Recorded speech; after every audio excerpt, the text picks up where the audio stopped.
हळद रुसली कुंकू हसले या मालिकेच्या पुढील काही येणाऱ्या भागांचे लेटेस्ट त्याचबरोबर इंटरेस्टिंग अपडेट आपण आपल्या आजच्या या व्हिडिओमध्ये जाणून घेणार आहोत। चला तर मग अजिबात वेळ वाया न घालवता सुरुवात करूया आपल्या आजच्या या व्हिडिओला। तर आता आपण इथे पाहतो की बाळजाबाई आणि पूजा ह्या दोघींचा पहिला एक प्लॅन तर फ्लॉप झालेला असतो, पण तरीही अजून बाळजाबाई आणि पूजा यांची मस्ती काही जिरलेली नसते। यांना काहीही करून कृष्ण आणि दुष्यंत यांना वेगळं करायचंच असतं। त्यामुळे बाळजाबाईंनी आता पूजाला सांगितलेलं असतं की हे बघ, आपला एक प्लॅन फ्लॉप झाला म्हणून आपल्याला हातावर हात धरून चालणार नाही, आपल्याला पुन्हा पुन्हा नव्यानं काही ना काहीतरी प्रयत्न करावे लागतीलच। आता आपला काटा दुष्यंत होता, दुष्यंतवरती आपण नेम साधला होता, पण त्याचा फारसा काही उपयोग झालेला नाही। आता आपलं पुढचं टार्गेट असणार आहे ते म्हणजे कृष्ण। आता मला सांग, कृष्णाचा जीव सगळ्यात जास्त असेल असं काय? त्यावर लगेचच पूजा म्हणते स्वाती आणि आमची आई। त्यावर लगेचच आता इकडे बाळजाबाई म्हणते नाही न गं, स्वातीचा वापर आपण करायला नको, कारण काय आहे ना, स्वातीच्या मनात काय सुरू आहे हे कृष्णाला कळतं आणि त्यामुळं आपण स्वातीला बरं नाही आहे किंवा तिला त्रास होतोय असं आपण कृष्णाला सांगू शकत नाही। त्यामुळं आपण एक काम करू, आपण सावित्रीचा वापर करू। एक काम कर, सावित्रीला आपल्या नाटकात सहभागी करून घे, पण ह्या नाटकात तुझी साथ द्यायला मी आहे हे मात्र तू सावित्रीला कळू देऊ नकोस। तिला असं सांग की कृष्णीला तुला काही दिवस तुझ्याकडं राहायला बोलवून घ्यायचं आहे, त्यासाठी तिला नाटक करावं लागेल आणि ते सुद्धा खूप म्हणजे तिला बरं नाही आहे, ती आजारी आहे असं काहीतरी नाटक तिला करायला लागेल। त्याबरोबर पूजा म्हणते खरं तर मला त्या कृष्णाचं तोंडही बघायचं इच्छा नाही आहे। त्यावर बाळजाबाई म्हणत असतात तिचं तोंड बघायची इच्छा जरी नसली ना तरीसुद्धा आपल्याला हे सगळं करावं लागेल, कारण मला माझ्या लेकाच्या आयुष्यातनं तिला कायमची बाजूला फेकायची आणि त्यासाठी तूच मला शब्द दिलायस की तू मला साथ देणार आणि दिलेला शब्द मागे फिरवू नको। त्याबरोबर मग पूजाचा सुद्धा नाईलाज होतो। आता बाळजाबाई ह्या दुसऱ्या दिवशी पूजाला फोन करतात आणि मग त्या पूजाला सांगतात आता प्लॅनला सुरुवात कर। आता त्या कृष्णीच्या मनामध्ये विचार सुरू आहेत की काय करायचं काय नाही। सध्या तिच्या मनात दुष्यंतबद्दल प्रेम फुलतंय आणि ती दुष्यंतच्या जास्त जवळ जाण्याचा प्रयत्न करते। पूजा म्हणते ठीक आहे, मी प्लॅन लगेच एक्झिक्यूट करते आणि मग ती कृष्णाला कॉल करते आणि मग आता पूजा ही कृष्णाला सांगत असते कृष्णा, अरे यार इकडे खूप मेजर प्रॉब्लेम झालेला आहे, अगं आपली आई पडलेली आहे आणि त्याहून महत्त्वाचं म्हणजे घरामध्ये भक्तीसुद्धा नाही आहे आणि मला तर काही स्वयंपाक वगैरे करता येत नाही। म्हणजे मी आईला दवाखान्यातून आणलं आहे, पण डॉक्टरांनी खूप साऱ्या गोळ्या आईला खायला दिलेल्या आहेत, पण आता मला तर काहीच करता येत नाही आणि बाहेरचं काही तर आईला पचणारसुद्धा नाही, नाहीतर मी तिला बाहेरचंच काही ना काहीतरी आणून खायला घातलं असतं आणि गोळ्या वगैरे दिल्या असत्या, पण आता मी काय करू मला खरंच कळत नाही आहे। म्हणून मग शेवटी पर्यायाने मी तुला फोन केला। कृष्णा हे बघ, मला माहिती आहे की तुझं घर तुझा संसार सगळं नवीन आहे, पण आपल्या आईपेक्षा तर महत्त्वाचं काही नसेल ना। प्लीज मी तुला रिक्वेस्ट करते, हंबली रिक्वेस्ट करते की प्लीज प्लीज तू आपल्या घरी ये ना। हो कृष्णा, खरंच प्लीज आपल्या घरी तुझी सध्या खूप गरज आहे। आता पूजाने आपलं घर म्हणता क्षणी कृष्णा लगेच विरघळते आणि म्हणते काय म्हणलीस तू पूजे, आपल्या घरला येऊ मी? तू काळजी करू नगस, हे बघ म्या एक काम करतो, दुष्यंत सरकारसनी सांगतो की माझ्या आईला बरं नाही आणि म्या निघतो, हां तेवढी फक्त कळ काढ तू पुरी, तोवर मी इकडनं निघतो हा का। आणि मग लगेचच कृष्णा दुष्यंतकडे येते आणि दुष्यंतला सांगते दुष्यंत सरकार, अहो अचानक घरात कशी काय काय माहीत पण माझी आई पडली आहे, अहो तिला लय लागले आणि त्यात महत्त्वाचं म्हणजे आमची भक्ती बिघरला नाही आणि आमच्या पूजीला स्वयंपाक पाणी काही करता येत नाही हो, तर मग मला घरला जावं लागते। डॉक्टरांनी आईला लई साऱ्या गोळ्या दिल्या आहेत बघा खायला, आता जर काही घरचं खाल्लं नाही आणि गोळ्या खाल्ल्या तर तिला त्रास होईल ना, त्यामुळं मग मला जावं लागेल बघा तिकडे तिच्या काळजीसाठी। तर तुम्हासनी काही हरकत नाही ना व म्या तिकडे गेल्यानं? दुष्यंत सरकार, मला कळायलं आहे का बाळजाबाईसनी बी इथं बरं नाही म्हणून आणि मी अशी माहेरी जायचं बोलावलं, पण बाळजाबाईंची काळजी घेण्यासाठी इथं तुम्ही सौता हायसा, त्याशिवाय आपल्या घरात नोकर चाकर बी आहेत, पर तिकडं माझ्या आईची काळजी घ्यायला कोणी नाही बघा आणि आमच्या पूजीला खरंच काही येत नाही हो, उगाच्या उगा माझ्या आईच्या जीवाची लई हाल होत्यात। हवं तर मग म्या भक्ती आली का नाही का मग माघारी येतो, फक्त भक्ती येस पावतर तरी तुम्ही मला घालवताय काय? दुष्यंत म्हणतो, अगं हो हो हो हो हो, किती बोलशील तू कृष्णा, जरा म्हणून ब्रेक घेत नाहीस तू. अगं मी तुला जाऊ नको असं म्हटलंय का? तुझ्या आईला बरं नाही आहे. अर्थात जशी मला माझ्या आईची काळजी वाटते तशी तुला तुझ्या आईची काळजी वाटणं स्वाभाविक आहे. तू जा आणि आईची काळजी अजिबात करू नकोस. इकडे आईजवळ मी आहे हां, त्यामुळे तू तिकडे तुझ्या आईची काळजी घे. आणि हो, काही लागलं तर मला नक्की कॉल करशील, मी आहे. त्याबरोबर हे ऐकून कृष्णाला बरं वाटतं आणि मग कृष्णा सावित्रीकडे जाते. त्यानंतर आता इकडे कृष्णा घरी आल्याबरोबर सावित्री आणि पूजा ह्या कृष्णाला मस्त कामाला जुंपून घेतात. आता खरं तर मुद्दामून त्यांनी भक्तीलासुद्धा घरात थांबू दिलेलं नसतं, जेणेकरून त्यांना कृष्णाला चांगलं कामामध्ये गुंतवून ठेवता येईल. मग काय, आता इकडे दुष्यंतलासुद्धा बाळजाबाई चांगलं कामात गुंतवत असतात, तर तिकडे कृष्णाला पूजा आणि सावित्री कामात गुंतवतात. आता कृष्णा ही मर तोवर काम करत असते. तर आता इकडे कृष्णाच्या मनात विचार मात्र प्रत्येक वेळी फक्त दुष्यंतचेच चालू असतात. कृष्णा विचार करत असते, दुष्यंत सरकारसनी म्या बोललो आणि त्यांनी बी माझं लगेच ऐकलं. खरंच ते माझा किती विचार करतात, माझ्या आईचा किती विचार करतात. त्याबरोबर कृष्णा विचार करते, काय करू, त्यासनी फोन करू काय? नको, एवढं हातातलं काम संपवून फोन करते. तर दुसरीकडं बाळजाबाई ह्या दुष्यंतला म्हणतात, दुष्यंत अरे लेका, आम्हाला तुझी थोडी मदत हवी होती. नाही म्हणजे बघायलाच नवं, आमची तब्येत बरी नाही, ते पाय दुखावलाय, त्यामुळं आम्हासनी काही जादा चालता फिरता येईना झाले. तर तू तेवढं जर आपल्या कारखान्याचं थोडी दिवस काम बघितलंस तर बरं होईल बघ. नाही म्हणजे तेवढाच जरा आराम मिळेल ना आम्हाला. आम्ही एकतर कधी आरामाला थांबत नाही आणि आता जर थांबलोय तर जरा थकवल्यासारखं बी वाटायला लागलं आहे. तर असं वाटतंय मनाला आणि शरीराला बी की आरामाची गरज आहे, आराम करावा. पर आम्ही जर आरामाला बसून राहिलो तर मग आपली कामं कशी होणार, ह्या बी प्रश्न आहेच की. तर जेव्हा तू कामात लक्ष घालशील तेव्हाच आम्ही आरामाला बसू शकतो. त्यामुळं तू जरा बघशील काय आपली कामं, कारखाना बी तूच बघ आणि आपली दूध डेअरी बी तूच बघ आणि आपला अजून एक मोठा कारोबार आहे तो बी तुलाच बघावा लागेल बघ. जर तुझी इच्छा असली आणि तू तयारी दाखवलीस कामं बघण्याची तर मग आम्ही आरामाकडं जरा बघू शकू, विचार तर करू शकू की मनातनं आराम करण्याचा. त्यावर दुष्यंत म्हणतो, आई अगं असं काय बोलतेस, प्लीज तू कर आराम, काही हरकत नाही. कामांचं काय, कामं मी बघायला आहे ना, मी सांभाळून घेईन सगळी कामं. आणि जर काही मिसलीड होत असेल, काही कळत नसेल तर तू मला समजावशीलच ना. त्यावर बाळजाबाई म्हणतात, अरे होय, म्या तशी तर असनच की, पर कामं तुला करावी लागतील. नाही म्हणजे सगळीकडे लक्ष तुला द्यावं लागेल, धावपळ तुला करावी लागेल. दुष्यंत म्हणतो, ठीक आहे गाई, तुला बरं नाही आहे म्हणून ना मी करेन सगळं व्यवस्थित manage, you don't worry about that. आता हे ऐकून बाळजाबाईंना बरं वाटतं. बाळजाबाई म्हणतात, आता आम्हासनी वाटायलंय आमचा लोक खऱ्या अर्थानं मोठा झाला. बरं दुष्यंत, तू कामाचं बघायलाच म्हणतोस तर मग म्या जरा खरोखर आरामाला थांबतो. बरं तू समदे कारखाने बिरखाने समजा एकदा फिरून घे, नाही म्हणजे तुला सगळ्याचा अंदाज येईल नवं. त्यावर दुष्यंत म्हणतो, हो आई चालेल, मी सगळीकडे लक्ष देईन, पण एका अटीवर, तो म्हणजे तू पूर्णपणे आराम करायचं. आता आढळरावांना तर हे कळत असतं की बाळजाबाई जे काही करतायत ते सगळं ढोंग आहे, नाटक आहे.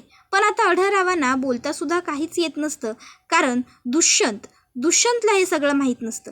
बाळजाबाईंना जो काही नाटक करायचं आहे ते करू देत, पण त्याचा काहीही उपयोग होणार नाही आहे हे मात्र आढळरावांना चांगलंच माहिती असतं. कारण त्यांना ही गोष्ट पक्की ठाऊक असते की दुष्यंत आणि कृष्णा दोघंही फार काळ एकमेकांपासून आता लांब नाही राहू शकत. कारण दुष्यंत हा कृष्णाच्या प्रेमात पडलेला आहे आणि कृष्णा हिलासुद्धा दुष्यंतबद्दल आपुलकी वाटू लागलेली आहे.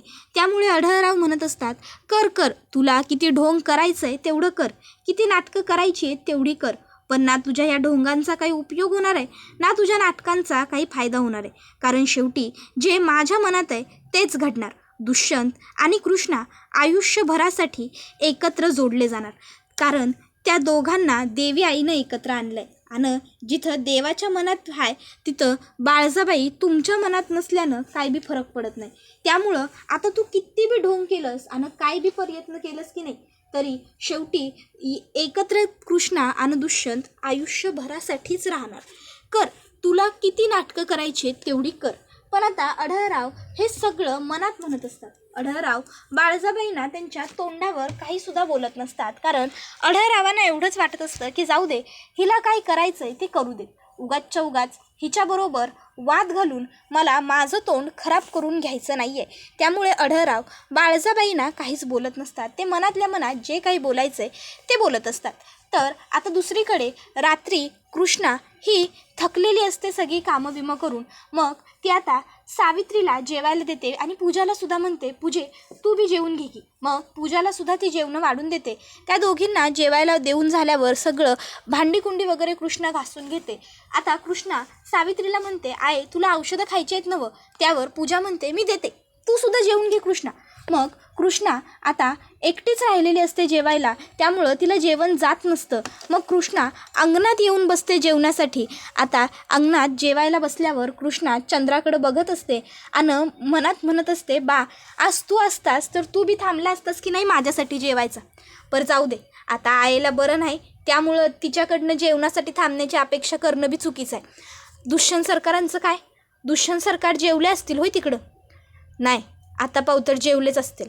आता पावतर कशाला थांबल्या असतील, ते बी जेवून झाले असतील, येवाना झोपल्या बी असतील.